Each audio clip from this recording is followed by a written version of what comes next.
上班期间看心电图，被举报说我在炒股，医院当即要开除我，以平民愤。小周啊，这次是你太过了，你是医生，怎么能在上班时间炒股呢？行政主任一脸惋惜，辩解的话我已经说过无数次，但没人听。我看了一眼玻璃窗外走过的新人医生徐敏，忽然平静的开口：“是因为晋升名额吗？”行政主任愣了一下。今年只有1个晋升名额，因为徐敏他妈是副院长，晋升名额必须给他，所以必须开除我，是吗？我又重复问了一句。行政主任没想到我会挑破，神色有些尴尬。这都是没有的事情。我笑了，我在这家医院干了10年，主刀过近2000台手术，接手过无数疑难患者，给医院带过无数的新人，就连徐敏刚进医院也是我来带的。这期间有过好多次晋升机会，都给了别人。医院方每次都只会跟我说再等等，我等了10年，可等到现在，为了让徐敏毫无争议的晋升，他们要开除我。我看着行政主任拿下工作牌放在桌上，不用你开除，我不干了。就在今天上午9点10分，脑外科医生办公室里，我正在看今天刚出来的几份心电图报告。3床的老张术后恢复的不错，心电图波形平稳，没有明显异常。5床内的脑胶质瘤术后患者波形稍微有些波动，但也在正常范围内。我拿着笔在心电图报告上做了标记，准备一会儿查房时跟家属交代一下。苏医生，门口突然探进来一个脑袋，是护士长王姐，她压低了声音：“有个患者家属说要找你反映情况，在走廊上转悠半天了，我看他不像是来看病的，你小心点。”我愣了一下，什么患者家属？不认识，面生的很，说是3床的亲戚。王姐撇了撇嘴，但3床老张的女儿我认识，天天来，不是这个。行，不知道了。王姐走后，我继续低头看报告。没过几分钟，办公室门被直接推开了，一个女人走了进来，40来岁，穿着深色外套，提着一个旧帆布包，面相很普通，是那种扔进人群里就找不出来的长相。你好，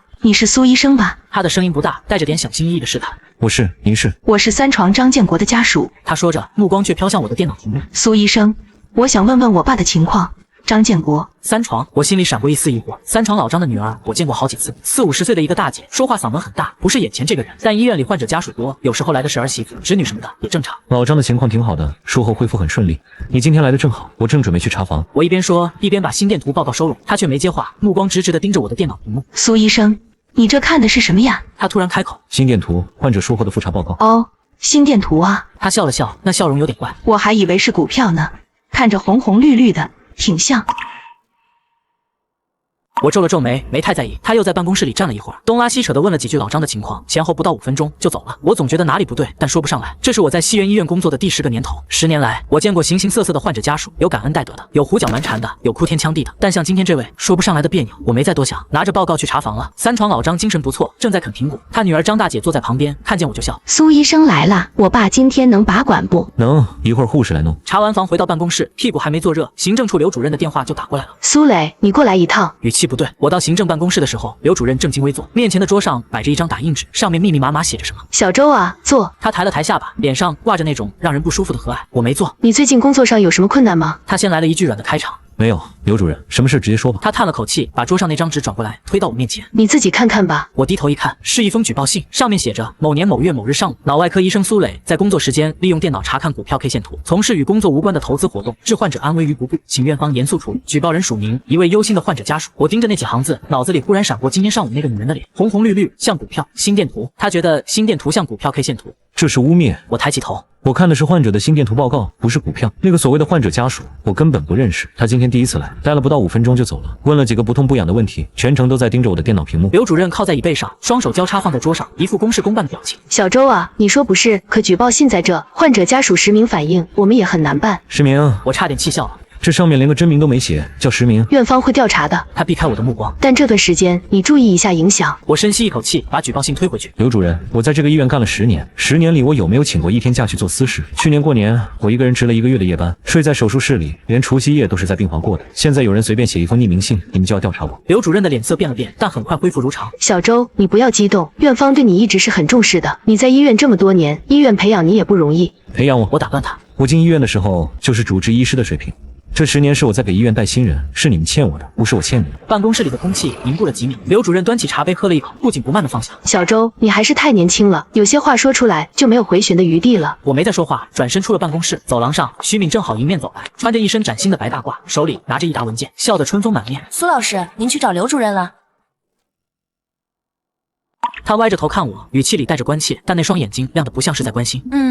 我听说了那个举报的事。他压低声音，您别太放在心上，刘主任那个人就是公事公办，不会把您怎么样的。我看着眼前这张年轻的脸，忽然想起3年前他刚来医院时的样子。那时候他什么都不懂，连最基本的腰椎穿刺都做不利索，是我手把手教他，从基础的临床操作到复杂的手术技巧，一样一样带出来的。我带过30多个新人，他不是最聪明的，但绝对是最热情的，对谁都笑眯眯的，见人说人话，见鬼说鬼话。没来多久就把科室上上下下哄了个遍。现在看来，这不叫热情，这叫会来事。谢谢。我淡淡的说了一句，从他身边走了过去。下午3点，医院的工作群里突然弹出一条消息，我点开一看，是一张截图，有人在朋友圈里转发了一条消息：西园医院脑外科医生上班时间炒股，置患者生命于不顾。这样的医生，你还敢信任吗？配图是一张模糊的照片，拍的是我的办公室，我的电脑屏幕上面隐隐约约能看到红红绿绿的波形，正是上午那个患者家属偷拍的。底下的评论已经炸了，这种医生就该开除。医德呢？现在医院都招的什么人啊？我家人还在脑外科住院呢，要不要转院啊？我的手开始发抖，不是害怕，是愤怒，有人要搞我，而且是从上午举报到下午发酵，前后不到6个小时，这速度绝对不是一个人的手。我拨通了刘主任的电话。刘主任，群里的消息你看到了？看到了，院方已经在处理了。那个患者家属偷拍我的电脑发到网上造谣，这是违法的。电话那头沉默了几秒。小周，现在不是追究这个的时候，院方首先要考虑的是平息舆论。你听我说，这件事毕竟是从你这里起的，不管是不是误会，影响已经造成了，所以院方可能会给你一个处分。他的语气轻飘飘的，像是在说一件无关紧要的事。你放心，就是走个过场，等风头过了再说。走个过场，这4个字像一盆冰水，从头浇到脚。不是因为我犯了错，是因为需要一个交代，而我就是这个交代。我知道了。我挂了电话，我又被叫去了行政办公室。这一次，刘主任的态度明显变了，不再是上午那种假惺惺的和蔼，而是带着一种公事公办的冷漠。小周啊，这次是你太过了，你是医生，怎么能在上班时间炒股呢？我说了，那不是股票，是心电图。刘主任摆了摆手，像是不想在这个问题上纠缠。不管是什么，现在舆论已经起来了，院方总得给患者一个交代。你也是医院的老员工了，应该明白，有时候事情本身不重要，重要的是怎么把影响降到最低。我看着他的眼睛，那里面没有愤怒，没有失望，甚至没有怀疑，只有一种很平静的、早就计划好的笃定。他早就知道结果了，甚至这个结果从一开始就是注定的。我忽然想到了什么，我转头看向玻璃窗外，走廊上，徐敏正巧走过，身边跟着2个新来的实习生，他笑着在跟他们说什么，那笑容灿烂的刺眼。今年只有一个晋升名额，而徐敏的妈是副院长。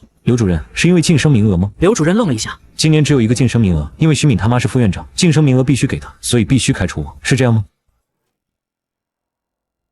办公室里安静了几秒，这都是没有的事情。刘主任移开目光，声音低了下去。那我再问你，我往前走了半步。那个举报我的患者家属是不是你们安排的？刘主任猛地抬头，眼底闪过一丝慌乱。苏磊，你不要血口喷人。我没有血口喷人，我一字一顿。我只是想知道，我在这个医院干了10年，最后是被一个莫须有的罪名赶出去的。刘主任的脸涨得通红，但很快又恢复了那种官场老手的镇定。苏磊，你要是再这样胡说八道，院方只能从重处理了。我笑了，从重处理，多好听的词。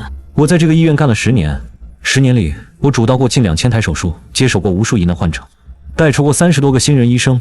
现在的脑外科，从主治到住院医，几乎都是我一手带起来的。每到年关人多的时候，我几乎睡在手术室里。去年过年，我一个人值了1个月的夜班，除夕夜是在病房里吃的盒饭。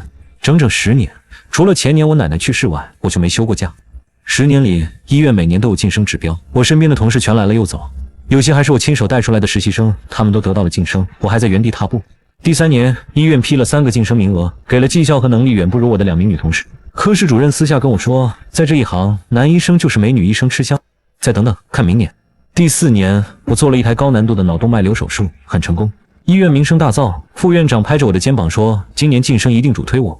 最后是给我做副手的医生拿到了名额。副院长说，老张比你年长几岁，体谅体谅。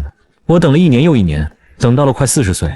我等了10年。我看着刘主任，你们还让我等到什么时候？刘主任的脸上有些挂不住。苏医生，你是医院的老人了，应该知道医院也很困难。作为医生，最重要的不是治病救人吗？为什么总在乎那点虚名？你应该体谅医院。我体谅医院，谁体谅我？我看着他，作为医生该治病救人，其他都是虚名。那为什么徐敏这么执着这次的晋升？你们这些医院干部为什么不主动请辞回到基层？这话说得太直了，刘主任的脸彻底黑了下来。苏磊，你既然非要这么说，那就没什么好聊的了。他站起来，把桌上的举报信收进文件夹，那动作不紧不慢的，像是早就准备好了一样。我就直接告诉你吧，谁让你出身差，没摊上一个好妈呢？怪只能怪你自己。你要是还想在医院待下去，那就乖乖回家休息，要不然你就等着被开除吧。出身差，没有一个好妈，心脏像是被捅了一刀，不是因为疼，是因为这句话让我彻底看清了一件事。在这个地方，10年的1900台手术，10年的夜班连轴转，10年的忍气吞声，在关系2个字面前一文不值。我看着刘主任慢慢拿下工作牌，放在桌上。不用你开除，我不干了。办公室里安静了一瞬，刘主任的表情变了，他刚才还一脸的理直气壮，现在忽然慌了，因为脑外科现在全靠我撑着，他们并不是真的想要开除我，只是想要借这个名目取消我的晋升机会，然后继续让我干活。苏磊，医院培养了你那么多年，为了区区一点虚名，你就要闹辞职，你觉得合适吗？他的语气又软了下来，带着那种我都是为你好的腔调。你现在年龄也不小了，做事怎么还那么冲动？你真以为以这种方式离开了医院，以你这样的人品和医德，还有医院要你吗？到时候医院大可以全行业通报批评，你就只能消失在这个行业里，为了赌一口气，值得吗？要我说，还是再等等，明年，最多明年，你的晋升也就下来了。又是等等，这10年里，我听到最多的一个词就是这2个字。去年春节，市里一位高官的父亲突发脑出血，送医院急救，只有我能救。副院长当时跟我说的就是等开春一定给你晋升。现在他亲手让他的女儿顶了我的名额。苏磊，医院还是很重视你的，你要懂得感恩。他还在打官腔，重视？我打断他，因为一句重视，我整整等了10年。10年里，我任劳任怨，付出了一切，可医院是怎么对我的？一次次剥夺我晋升的机会，眼睁睁看着比我小10岁的我亲手带出来的实习生都晋升成主任医师了，我还是个普通医生，你们还要我感恩？我扯了一下唇角，真是好笑。曾经我想过，只要这次晋升后，我一辈子都会奉献在医院。现在我才发现自己多可笑。我看向他，声音忽然平静了下来。还真是要谢谢你，刘主任，谢谢你们打醒了我的愚蠢。我转身离开了行政办公室，走廊很长，白色的灯光照得人眼睛花涩。一路上碰到了几个同事，有人欲言又止的看我，有人假装没看见，低头快步走过，还有人直接绕了路。我都理解，在这个医院里，没有背景的人，谁敢得罪领导？回到办公室的时候，门半开着，我刚走到门口，就听到里面传来的说话声。小徐，这是晋升定下来了，真是恭喜啊！24岁的主任医师，可是咱们院里最年轻的，以后咱们科室可就指望你光耀门楣了。我推门进去，徐敏正站在办公室中间，手里提着一大袋红色的喜糖，笑容满面的分给每一个同事。那笑容和平时不太一样，少了点刻意的乖巧，多了点怎么说呢？得意，真正的不加掩饰的得意。看到我进来，办公室里的声音忽然小了下去，有人看了我一眼，迅速移开目光，有人低头假装看手机。徐敏倒是很大方，笑着提了一袋喜糖，走到我面前。苏老师，这是我的喜糖，请您沾沾喜气。我没接，他也不在意，把糖放在我的桌上，歪着头看我。以后应该改口叫小苏了。哦，不对，他眨了眨眼，以后说不定就见不到苏医生了。那语气轻飘飘的，像是在开玩笑，但我看得见他眼里的光，那不是开玩笑的光，是一个胜利者审视战利品的光。苏医生，以后打算上哪儿另谋高就？要不要我帮个忙？他说这话的时候，声音不大不小，刚好办公室里所有人都能听到。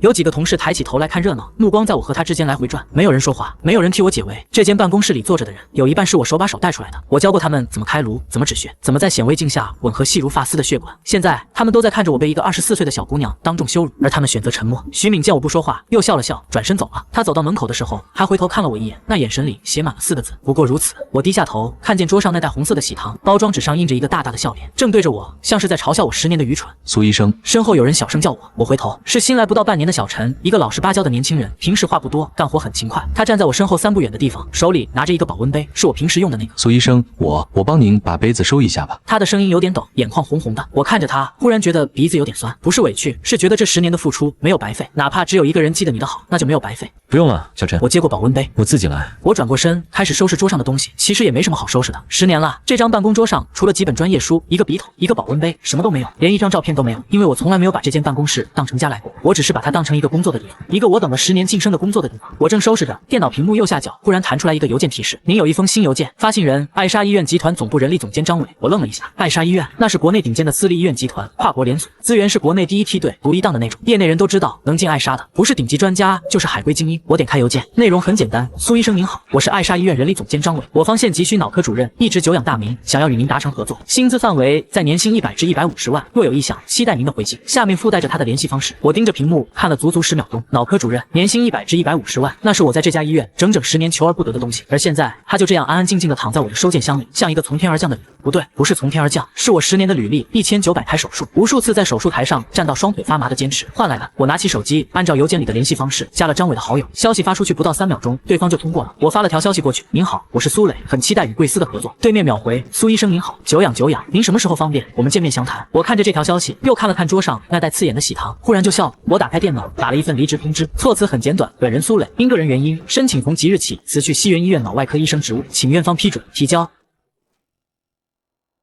与此同时，医院的工作群里弹出了一条消息全体苏磊。由于患者举报，院方进行了详尽的调查，确认苏磊医生在工作期间用电脑炒股属实，属于工作时间重大失误。院方坚决拒绝这种不负责任的行为。为了以正视听，院方商议后决定对苏磊医生予以记过处分。公告发了，在群里发的，贴在布告栏上的，我的名字就这样被钉在耻辱柱上。手机震了起来，屏幕上显示着3个字：副院长。我接了。苏磊啊，我听刘主任说你对院方的处置有所不满。电话那头的声音很和气，像是长辈在关心晚辈。副院长，我没有不满，我只是辞职了。辞职？他的语气变了，像是听到了什么荒唐的话。苏磊，你辞职的事我不同意，你是医院的骨干，院方对你一直是很重视的。重视到给我扣一个上班炒股的帽子。电话那头沉默了一瞬。苏磊，患者举报属实，院方也没办法，你再有怨气也应该体谅医院。当然，你毕竟是医院的老人，跟医院奋斗了那么多年，医院还是重视你的。虽然这次晋升名额实在是没办法了，但明年总还有机会。你要相信，医院还是很重视你的。重视，又是这个词。我看着群里的处分通知，看着上面记过处分4个大字，看着下面同事们不敢点赞、不敢评论的沉默。重视就是以年年抢走我的晋升名额，重视就是为了抢晋升名额给我扣上玩忽职守的帽子，重视就是当众羞辱我。如果这是你们的重视，那我确实要不起。电话那头的声音冷了下来。苏磊，你也不年轻了，该长点脑子了。通报批评已经发出去了，全行业都会看见。你觉得像你这么不光彩的医生，除了我们医院，还有别的医院愿意要你吗？如果你继续不知好歹，那我可以跟你保证，离开医院，你连医生这个行当都混不下去。你还是多想想，想想你的父母、孩子、车贷、房贷，可别意气用事。我握着手机，指节发白。就因为我是中年人，有父母要养，有孩子要供，有房贷要还，所以他们觉得能拿捏我，所以他们敢肆无忌惮地欺辱我、压榨我。你去发个道歉声明，回家休息几天，这事儿就算过了。副院长的语气又软了下来，像是在哄一个闹脾气的孩子。苏磊，我是看中你，为你好，才愿意一而再的给你机会，你得珍惜。看中我，为我好，给我机会，这些话我听了10年。您的好意，我真是心领了。我挂断了电话，手机屏幕上是我3天后的手术排班。患者李希的母亲，国内知名的数学科学家，正在研究的东西，据说可以让国内实力进一步提升。手术名称：脑动脉夹层瘤切除术，主刀医生苏磊，副手徐敏。我盯着那个名字看了几秒，然后关掉了页面。我站起身，把保温杯放进包里，把那几本书摞在一起，最后看了一眼这间待了10年的办公室，白色的墙，绿色的窗帘，桌上那袋红色的喜糖像一滩血。苏医生，小陈又站了起来，欲言又止。我冲他笑了笑，好好干，小陈，别像我。我转身走出了办公室，走廊很长，白色的灯光照得人眼睛发涩。我没有回头，身后传来隐约的说话声，我听不清内容，但听得清语气。有人在惋惜，有人在幸灾乐祸，有人在沉默。出了医院大门，3月的风吹在脸上，带着一点凉意。我站在路边，深深地吸了一口气。手机震了一下，是张伟发来的消息：苏医生，我们明天上午10点见，地址我发给您。我回了一个字：好。我把手机揣进口袋，抬头看了看天，阳光很刺眼，但我忽然觉得今天的太阳比以往任何一天都要亮。我离开西园医院的第2天一早，就去了爱莎医院。爱莎医院坐落在市中心最繁华的地段，一栋28层的现代化大楼，外立面是深蓝色的玻璃幕墙，在阳光下泛着冷冽的光。门口的石碑上刻着几个大字：爱莎国际医疗中心，下面还有一行小字：全球连锁，第23家分院。光是站在门口就能感受到一种完全不同于西园的气场。西园是那种老牌公立医院，楼是老楼，设备是旧设备，走廊里永远弥漫着消毒水和拥挤人潮混合的味道。而爱莎的大堂宽敞明亮，地面是大理石的，前台接待穿着统一的制服，面带微笑，像5星级酒店。苏医生，这边请。一位穿着职业套装的女人迎上来，自我介绍是张伟的助理，带我上了22楼。张伟的办公室很大，一整面墙都是落地窗，能看到半个城市的天际线。他本人比我想象的要年轻，37、8岁的样子，戴着金属框眼镜，说话不紧不慢，但每一句都切中要害。苏医生，您的履历我们仔细看过了。张伟把一杯茶放在我面前，2300台手术的参与量，其中主刀1900台，成功率98.7%。这个数据在国内神经外科领域能排进前5%。我微微一愣，这些数据我自己都没算得这么清楚。您调查过我？张伟笑了笑，毫不避讳。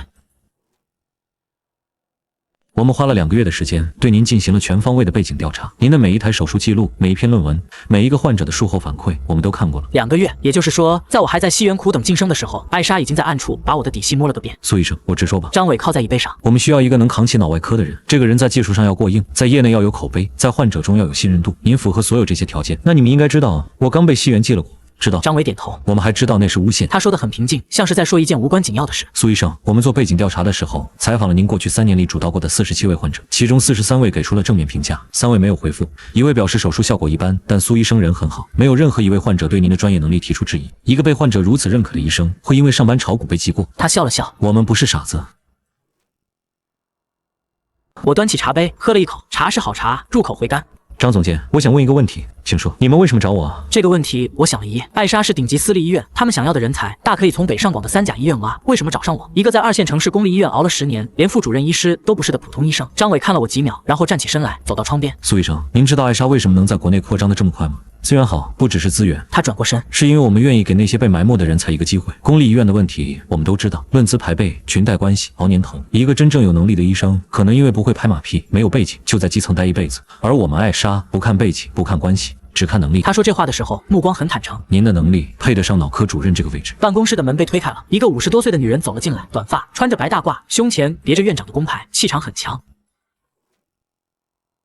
苏医生，久仰。他伸出手，我是艾莎医院的院长陈敏华。我站起来握手。陈院长上下打量了我一眼，点了点头。张伟跟我说了你的事，我只有一个要求，来了之后好好干，艾莎不会亏待你，就这么简单。没有客套，没有试探，没有任何多余的废话。我忽然觉得这10年在西园受的那些气真的不值。当天下午我们就签了合同，职位脑外科主任，年薪110万，外加绩效奖金、科研经费、住房补贴。合同上还特别注明了一条，苏磊医生有权组建自己的医疗团队，有权申请独立的实验室。这些条件我在西园想都不敢想。签完合同，张伟拍了拍我的肩膀。苏医生，晚上有个欢迎会，您准备一下。欢迎会，对，我们想让全院都知道，艾莎来了一个厉害的脑科主任。欢迎会设在医院3楼的员工活动中心。我到的时候，里面已经站了30-40个人，有脑外科的医生护士，有其他科室的主任，还有一些行政人员。张伟站在前面，拿着话筒。各位，我正式向大家介绍，苏磊医生从今天起担任艾莎医院脑外科主任。掌声响起来，不是那种敷衍的礼节性的掌声，而是带着好奇和期待的真真切切的掌声。苏医生在神经外科领域有10年的临床经验，主刀过近2000台手术，成功率98.7%。我可以说，这是我们艾莎医院脑外科迄今为止引进的最强战力。掌声更热烈了。我站在那里，被几十双眼睛注视着，忽然有些恍惚。在西园待了10年，从来没有人在公开场合这样介绍过我。在西园，我是老苏，那个技术不错但没背景的；在这里，我是脑科主任最强战力。陈院长端着酒杯走过来，在我旁边站定。苏医生，有件事我要跟你说清楚。您说。你知道我们为什么在2个月前开始调查你吗？我摇了摇头。陈院长喝了一口酒，目光落在远处。因为西园的副院长杨慧芳2个月前找过我们。我心里一紧。他来干什么？他想跳槽。陈院长冷笑了一声。他带着他女儿徐敏的资料来艾莎，想给自己谋个副院长职位，顺便给他女儿安排个主任医师。我没要。为什么？因为我看过他女儿的履历，护理专业的野鸡大学毕业，没有任何正经的临床经验。简历上写的参与手术200台，我让人一查，全是做副手，而且副手的时候连手术刀都没碰过。陈院长转头看着我，但我留下了你的名字。什么意思？我跟杨慧芳说，你女儿不行，但你们医院那个苏磊，我感兴趣。我愣住了。所以他回去之后就开始针对你了。陈院长的声音很平静。因为他怕你被我们挖走，你走了，脑外科就没人撑着了，但他又不敢直接开除你，怕你没了顾忌直接走人，所以他要用一个名正言顺的方式给你扣一个处分，让你在行业内名声受损，这样你就不好跳槽了。只是他没想到你直接辞职了。陈院长说完，冲我举了举杯。欢迎来艾莎，苏医生。我端起酒杯，一饮而尽。原来如此，原来杨慧芳的构陷早在2个月前就开始了。不是因为晋升名额，不是因为她女儿需要我让路，是因为她怕我被艾莎挖走，是因为她怕我走了之后脑外科没人干活，所以她要用一个处分把我钉死在这里，让我带着污名继续给她当牛做马。我握着酒杯的手微微发紧。好一个杨慧芳，好一个西园医院。入职艾莎的第2天早上，我是被手机震醒的，53通未接来电，全是西园副院长和院长的，微信上还有几十条消息，我还没来得及看，手机又响了，还是副院长。我接起来，苏磊，你知不知道今天的手术有多重要？患者是享誉国际的科学家，要是手术失败，我们医院就完蛋了。他的声音尖锐的像是要刺穿耳膜。你不是还有徐敏吗？电话那头一页。苏磊，我没空跟你胡闹，你现在立刻给我滚过来！你的辞职我没批准，你就还是医院的医生。要是这次手术出了什么事，我敢保证，我会让你身败名裂，还会让你承担刑事责任。我眯起眼，忽然笑了。行啊，我现在就过去。他明显松了一口气，语气也硬了起来。算你识相，半个小时内滚进来。电话挂断了，我坐在床边，慢慢把手机放下，然后我给张伟发了一条消息：张总监，我需要艾莎的1辆救护车和一个医疗团队，今天上午到西园医院门口待命。张伟秒回，收到，需要理由吗？有1台手术，患者需要转院。明白了，医疗团队9点到位。我站起身来，穿好衣服，我倒要看看今天是谁倒霉。我赶到西园医院的时候，手术室外的走廊上已经人满为患，患者的女儿李希正站在走廊中间，对着副院长杨慧芳怒吼：“你们医院是怎么回事？我爸爸早就安排好的手术时间和医生，为什么现在做不了？苏医生，人呢？”杨慧芳站在他面前，点头哈腰，脸上的笑容都快挂不住了。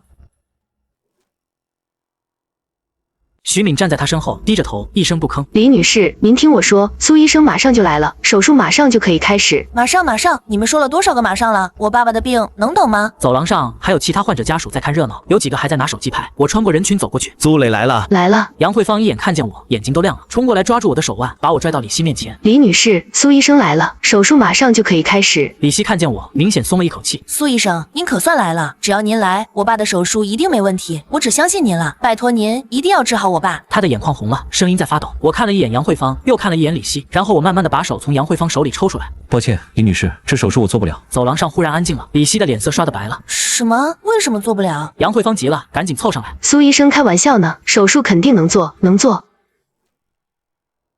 他拼命给我使眼色，压低声音，几乎是咬着牙在说：“苏磊，这时候你就别给我惹事了，只要你好好做完这次手术，我取消你的处分还不行吗？”取消处分？他到现在还以为我要的只是取消处分。我看着他，忽然觉得很可笑。一个副院长，连他的下属想要什么都不知道，或者说他从来就没想过要知道。在他眼里，我就是一头驴，前面挂一根胡萝卜，我就会乖乖拉磨。胡萝卜可以是晋升，可以是取消处分，可以是任何东西，只要他愿意给，我就应该感恩戴德。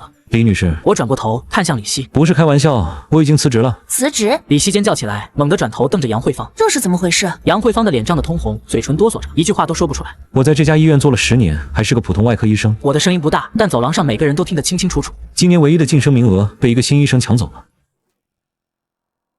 我实在忍不了了，只好辞职另谋高就。哦，对了，我转头看向躲在杨慧芳身后的徐敏，马上就要晋升主任医师的就是这位徐敏医生，他也是本次手术的副手。您母亲的手术完全可以交给他来，我相信这么年轻有为的主任医师一定能成功做完这次手术。徐敏的脸一下子白了，她猛地抬头，嘴唇动了动，什么声音都没发出来。李希的目光落在她身上，从上到下打量了一遍。你是副手？哇！徐敏的声音小得像蚊子叫。你主刀过多少台手术？徐敏不说话了。李希的脸越来越沉，他不是傻子，他打听过的，这家医院能给他母亲做这台手术的只有苏磊一个人。如果这个年轻女医生真的能行，为什么杨慧芳要低声下气的去求苏磊回来？他这个怂货怎么行？李希的声音拔高了8度，走廊里嗡嗡的响起了回音。苏医生，他急忙转向我，我打听过的，我爸的手术在这里只有你能做，我求你一定要救救我爸。我看着他的眼睛，那双眼睛里全是焦急和恐惧，他怕失去母亲。我叹了口气，李女士，我也是爱莫能助，不如你求求我们副院长吧。我偏了偏头，看向杨慧芳。对了，您还不知道吧？这位徐敏医生和副院长是亲母女，您求他一定有用。走廊上炸开了锅，什么副院长女儿？难怪这么年轻就能当主任医师，这也太黑了吧！李希的脸色彻底变了，他转过头，死死地盯着杨慧芳。为了让你女儿晋升，你就逼走了苏医生，你这种人也配做副院长？你们知不知道我妈妈对我国科学有多重要？我妈要是有3长2短，你们医院承担得起吗？我告诉你，今天要是我妈出了事，我一定会第一时间举报你和你们医院，你们一个都别想跑。杨慧芳的脸白得像纸，她看向我，眼神里带着一种我从没见过的表情，是恐惧，是真正的发自心底的恐惧。苏磊，我求求你，她的声音在发抖，你就赶紧去做手术行不行？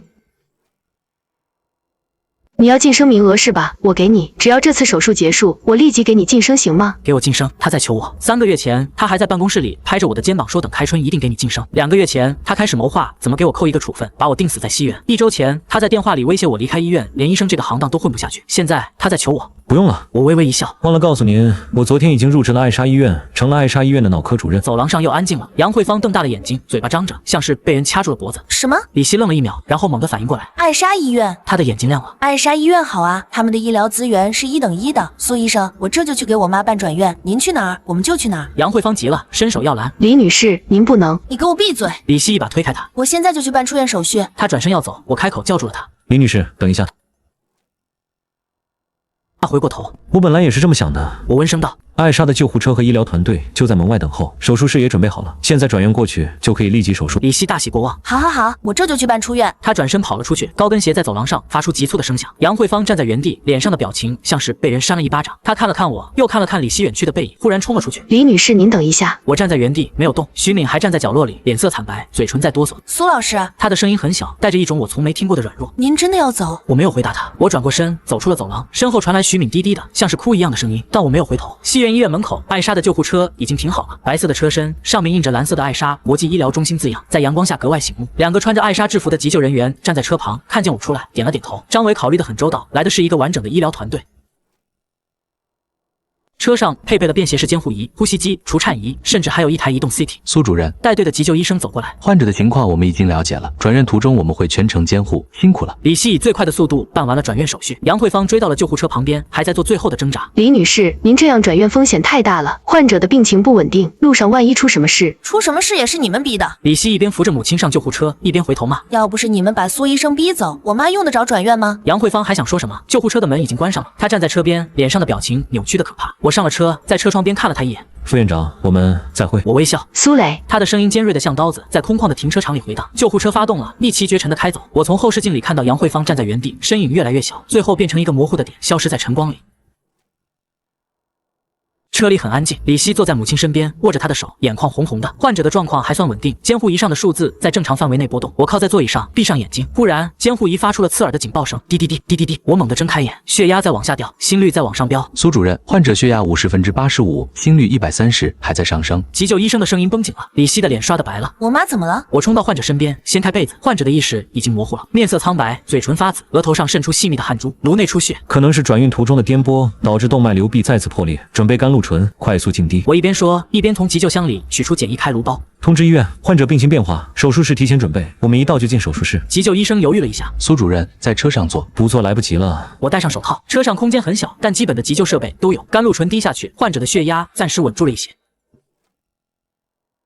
但我知道这只是权宜之计，真正的解决办法只有一个：开颅加闭动脉瘤。李女士，我转过头。您母亲的情况需要在车上做紧急处理，我需要您的同意。李希的手在发抖，但他咬着牙点了点头。苏医生，我信您。我没再说话，拿起手术刀。简易开颅包里的器械有限，但够用。我切开头皮，在颅骨上钻了一个小孔，引流出一部分机血，颅内压降了下来。监护仪上的警报声停了，血压开始回升，心率慢慢降了下来。车里的气氛松弛了一些。苏主任，医院到了。我抬起头，透过车窗看到了艾莎医院的大门，直接送手术室。手术进行了6个小时。6个小时里，我站在手术台前，几乎没有动过。显微镜下，那个动脉瘤像一颗定时炸弹，壁薄的几乎透明，能看到里面湍急的血流。我夹住瘤颈的时候，手很稳。10年的训练，在这一刻全都派上了用场。瘤体被完整夹闭，没有破裂，没有出血。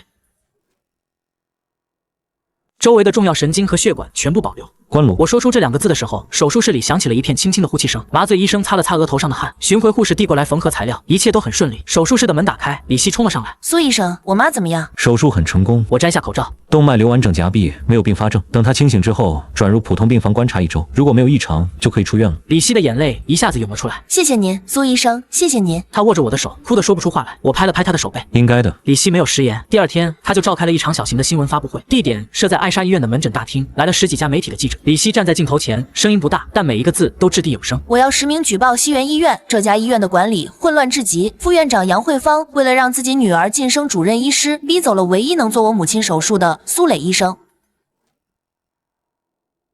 在我母亲即将手术的当天，主刀医生竟然已经辞职了。如果不是苏医生医者仁心，帮忙联系转院到艾莎，我母亲可能已经死在了西园的手术台上。一个把患者生命当儿戏，把晋升名额当自家私产的医院，不配叫医院。记者们疯狂地按着快门。当天晚上，这段采访就冲上了热搜第一。西园医院逼走主刀医生，致患者险丧命。副院长女儿3个月晋升主任医师，苏磊医生10年未晋升。3个话题占据了微博热搜前3，评论区彻底炸了。这也太黑了吧！10年老医生不如关系户。苏医生主刀近2000台手术，零失误，10年不给晋升，这医院是要脸吗？徐敏，我去搜了一下，这女的在国外读的是护理专业的野鸡大学，连正经医学院都没上过。楼上说的真的假的？真的，她ins上全是吃喝玩乐的照片，根本不像读过书的样子。网友们开始自发的扒皮，不到2个小时，徐敏的ins账号、微博账号、毕业证书、医院入职记录全都被翻了出来。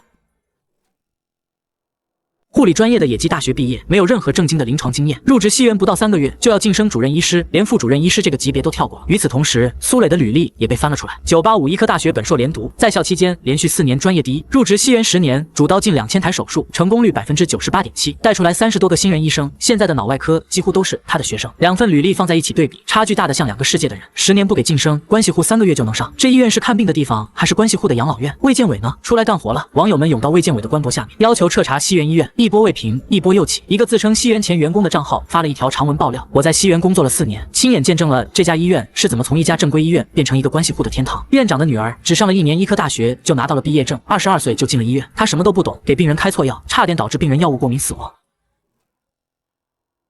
最后医院赔了一大笔钱，让我出来背了黑锅。我辞职的时候，院长跟我说，你出去别说你是西园出来的。呵呵，我现在说了，我不怕。这条爆料被转发了10几万次，网友们彻底怒了。西园医院的官方微博被冲了，评论区全是骂声，每分钟新增几百条。最后官博直接注销了账号，跑路了。但跑得了和尚跑不了庙，官方声明很快出来了，针对西园医院管理混乱、违规晋升等问题，国委已成立专项调查组进驻调查，如情况属实，将依法严肃处理。而在这一切发生的同时，西园医院内部已经炸了锅。杨慧芳坐在办公室里，面前摊着一堆文件，但她一个字都看不进去。她的手机一直在响，有院长的，有投资商的，有官方的，还有记者的，她一个都没接。门被推开了，刘主任站在门口，脸上的表情很复杂。杨副院长，院长，请您过去一趟。杨慧芳抬起头，看到刘主任，眼底那一闪而过的幸灾乐祸。他忽然想起1周前自己还坐在那间办公室里听刘主任汇报怎么给苏磊扣处分的事，那时候他觉得一切尽在掌握，现在他觉得自己像一只被网住的鸟。院长办公室在3楼，杨慧芳走进去的时候，院长正在打电话，声音压得很低，但能听出来是在跟什么人解释。是，这件事是我们内部管理的问题，我会处理，请您再给我们一点时间。挂了电话，院长转过身来，杨慧芳看到他的脸，心里咯噔了一下。院长50多岁，平时保养得很好，看起来像40出头，但现在他好像一夜之间老了10岁，眼袋很重，两鬓的白发似乎也比以前多了。坐。杨慧芳坐下来。网上的事你看到了？看到了。你有什么想说的？杨慧芳沉默了几秒。院长，这件事是我处理不当。处理不当？院长的声音忽然拔高了。你管这叫处理不当？他猛地站起来，把桌上的文件摔在地上。杨慧芳，我让你管医院日常事务，是相信你的能力。你看看你干的好事，逼走苏磊，让徐敏顶替晋升，还找人诬陷苏磊炒股，这些事哪一件是你该干的？杨慧芳的脸色变了。院长，您这话说的不公平，当初让徐敏晋升的事，您也是点了头的。我点头是因为你说苏磊的能力还不够。他的能力不够。杨慧芳冷笑了一声。院长，您心里清楚，苏磊的能力是全医院最强的。我说他能力不够，您就信了？您是真的信了，还是因为徐敏叫我一声妈？院长被噎住了，办公室里安静了几秒。现在说这些都没用了。院长坐回椅子上，揉了揉太阳穴。卫健委已经介入调查了，投资商那边也在问情况。这件事必须有人承担责任。杨慧芳的心沉了下去。你什么意思？我的意思是……院长抬起头看着他。你辞职吧。我辞职。杨慧芳的声音尖锐起来。凭什么是我辞职？因为事情是你惹出来的。我惹出来的？当初是谁说苏磊再等等的？是谁10年不给他晋升的？是我一个人吗？